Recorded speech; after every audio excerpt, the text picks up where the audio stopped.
Hello friends, my name is Shakti Shivraj Saini and I welcome you all in English speaking class. Friends, last lesson में हमने collective noun के बारे में जाना था. आज के लेसन में हम करेंगे मटीरियल नाउन.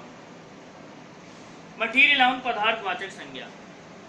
अगर डेफिनेशन की बात करें तो वह शब्द जिसके द्वारा हमें किसी सॉलिड, लिक्विड या गैस वस्तु का पता चल जाए, यानी वह शब्द जिसके द्वारा हमें मैटर का पता चलता है. मैटर की 3 स्टेट होती है, सॉलिड, लिक्विड या गैस, और वो वर्ड जिसके द्वारा हमें इनमें से किसी एक मैटर का पता चल जाए वही पदार्थवाचक संज्ञा कहलाएगा.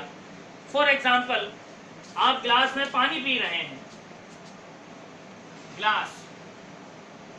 अब सबसे पहले तो हम लेते हैं ग्लास. देखिए, ग्लास एक कॉमन वर्ड है तो कॉमन नाउन तो वैसे ही हो गया, ठीक है. ग्लास बना हुआ है काहे का? शीशे का. शीशा क्या हो गया? मैटर, पदार्थ, मटीरियल नाउन. और इसमें हमने डाला पानी. पानी क्या हो गया? पदार्थ, तो मटीरियल नाउन. तो कहने का मेरा मतलब है, अपने आसपास अगर आप नजर दौड़ा करके देखें तो कुछ भी नाउन से अछूता नहीं है. मैटर को हम 2 भागों में डिवाइड कर सकते हैं, एक एडिबल और एक नॉन एडिबल, यानी खाए जा सकने वाले और ना खाए जा सकने वाले. अब तो पूरा एक रेंज हो गया. हम क्या खा सकते हैं? आपकी फेवरेट से शुरू करिए. पिज़्ज़ा की बात करते हैं. पिज़्ज़ा सबको पसंद है, बच्चों को पसंद पता है. तो पिज़्ज़ा ऑब्वियसली मटीरियल नाउन है, खाने की चीज़ है. बहुत से लोगों को गुलाब जामुन पसंद है, गुलाब जामुन मटीरियल नाउन है. और नॉन एडिबल की बात करूं तो सोना, चांदी, हीरे और भी बहुत सारी चीज़ें, पेट्रोल, ये सारी चीज़ें इसमें इंक्लूड हैं. तो glass, water, gold, silver, CO2 जिसको हम कार्बन डाइऑक्साइड भी बोलते हैं, ये गैस है, ये भी इसमें इंक्लूड होती है. तो ये सारी ऐसी चीज़ें हैं जो हम मटेरियल नाउन में इंक्लूड कर सकते हैं. बहुत विस्तार है इसका, यूँ कहूँ कि अनंत है इसके बारे में जानना, तो कोई अतिशोक्ति नहीं होगी, क्योंकि ये सब्जेक्ट इतना डीप है. आप जितना इसके बारे में जानोगे उतने नई नई परतें खुलती जाएंगी. हम सिर्फ उतना ही लेंगे जितना हमारे बारे में जानना ज़रूरी है. तो ये था मटीरियल नाउन. सिंपल परिभाषा, वह शब्द जिसके द्वारा हमें किसी मैटर यानी सॉलिड, लिक्विड या गैस का पता चल जाए वही मटीरियल नाउन है. चलिए एक एग्जांपल और दे देता हूँ. आप जिस घर में रहते हैं वो घर काहे का बना हुआ है? जाहिर सी बात है, ईंट, पत्थर, रोड़ी, ये क्या है? Material noun. इनको बनाने के लिए जिसका प्रयोग किया गया, सीमेंट का, सीमेंट क्या है? Material noun. उसमें पानी डाल के बनाया गया, पानी क्या है? Material noun. आपने घर में पंखा लगा रखा है, पंखा काहे का बना हुआ है? या तो प्लास्टिक का, या लोहे का, या स्टील का. लोहा, स्टील, प्लास्टिक क्या है? Material noun. वायर जो लगा हुआ है, वायर में किस चीज़ का इस्तेमाल हुआ? रबड़ का. रबड़ क्या है? Material noun. उसके अंदर क्या है? तांबे के तार लगे हुए हैं, तांबा, मटीरियल नाउन. तो अगर आप आंखें खोल करके देखें तो चारों तरफ आपको नाउन का एक छत्र राज्य मिलेगा. तो ये था मटीरियल नाउन. आइए आगे वाले टॉपिक पे बढ़ते हैं. मटीरियल नाउन के बाद नेक्स्ट पार्ट होता है एब्स्ट्रैक्ट नाउन.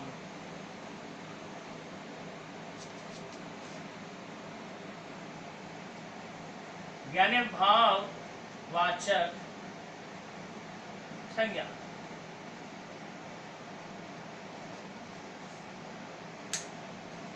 डेफिनेशन की अगर मैं बात करूं तो इसकी सिंपल डेफिनेशन इतना है कि अपने जन्म लेने के बाद में लिविंग थिंग्स, लिविंग में सभी आ गए, इंसेक्ट्स भी आ गए, जानवर भी आ गए, पशु पक्षी भी आ गए और ह्यूमंस भी आ गए.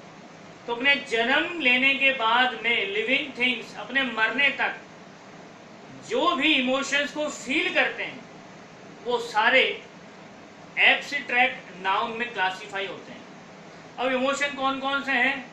सुख हो गया, दुख हो गया, प्यार हो गया, नफरत हो गई, गुस्सा हो गया, जलन हो गई, ईर्ष्या हो गई, अचंभा हो गया, हैरानी हो गई, डर हो गया, साहस हो गया.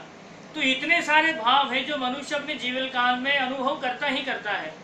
तो ये सारे के सारे जो भाव है वो क्लासिफाई किए जाते हैं एब्स्ट्रैक्ट नाउन में। लव, हेट, वंडर,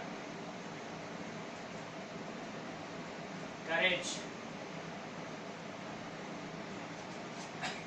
एनवी,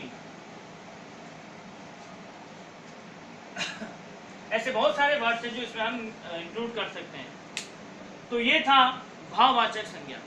परिभाषा, लिविंग थिंग्स अपने जन्म के बाद अपने मृत्यु तक जो भी भावों को फील करता है वो सारे भाववाचक संज्ञा में क्लासिफाई होते हैं। आइए अगला इसका पार्ट देख लेते हैं।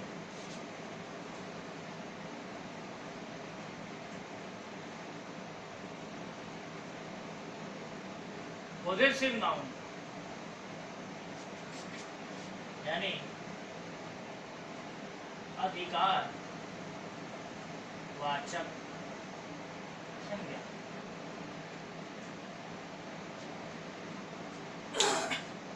जैसा कि नाम से ही पता चल रहा है अधिकार वाचक संज्ञा। इसकी परिभाषा की मैं बात करूं तो एक नाउन जब किसी दूसरे नाउन पर अपने अधिकार को शो करती है, दर्शाती है, तो वो पॉजेसिव नाउन में इंक्लूड होता है। इसको हम समझेंगे इस एग्जांपल से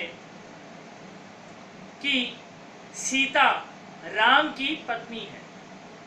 सीता राम की पत्नी है। अब सीता जो है एक प्रॉपर नाउन है। अब सीता पर हक किसका है? राम का। यानी सीता पत्नी किसकी है? राम की। राम क्या है? Proper noun. तो सीता नाउन, राम नाउन, सीता पर हक किसका? राम का। तो सीता राम की पत्नी है। तो जब एक नाउन का किसी दूसरे नाउन पर अधिकार शो होता है तो वही पॉजेसिव नाउन कहलाता है। इसमें मोस्टली एपोस्ट्रोफ का यूज किया जाता है और पर्टिकुलर वर्ड के साथ का, की, के लग करके आता है। एपोस्ट्रोफ कोई भी नाम हो गया,